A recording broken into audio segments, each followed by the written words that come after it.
Dende 2005, cando Vagalume publicou a primeira obra de David, O Ruíño Branco, somos cada vez máis os que vamos coñecendo como escritor. Daquela, emocionounos cos relatos recollidos naquel libro.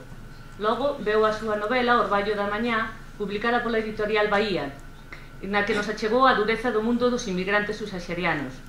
Máis tarde, outra novela súa que se presenta hoxe tamén, Améndoas e Flores Silvestres, ofreceunos unha lección de historia e un canto á xuventude. E hoxe, eu contaba solo coa presentación da Solaina, e vou falar un pouquiño dela, pero preséntase tamén esta outra, Améndoas e Flores Silvestres. A Solaina é un retrato en sepia de toda unha xeneración, unha homenaxe ao noso fermoso val, principalmente ao pobo de David, ao pobo de Arcos, as xentes traballadoras, a amistade que resiste a traición e ao tempo, a xenerosidade de perdoar e a humildade de arrepentirse, o amor da nai que se entrega en silencio, a liberdade que acaba triunfando sobre a mezquindade e a soberbia dos que pensan que se pode posuir ás persoas, e as historias de amor con mayúscula. Gracias, David.